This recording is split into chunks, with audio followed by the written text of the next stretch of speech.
Early versus late selection. What really happened to the visual stimuli that we didn't attend to? Like the fire on the left side of the house we discussed in the last section. Turns out this is a rather old debate in cognitive psychology, going back over half a century. Like in many debates, there are two camps. The early selectionists say that attention works like a filter at a relatively early level. So things that are unattended may well register physically in the brain, but they aren't ever processed meaningfully. For instance, this explains why it is so difficult to listen to two people talking to you at once.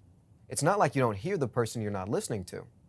You may even continue to hear the pitch of the voice and the loudness, but you can only understand the meaning of what's being said by one of the two people, not both of them simultaneously.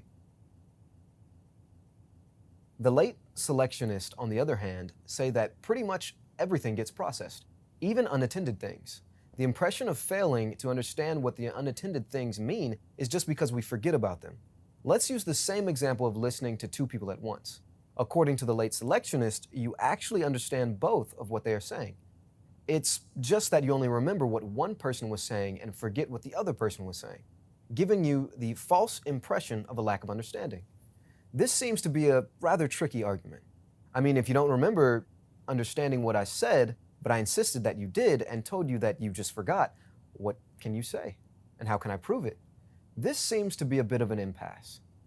This is where neuroscience becomes relevant, for psychological debate no less. People have actually used fMRI to test this question of early versus late selection.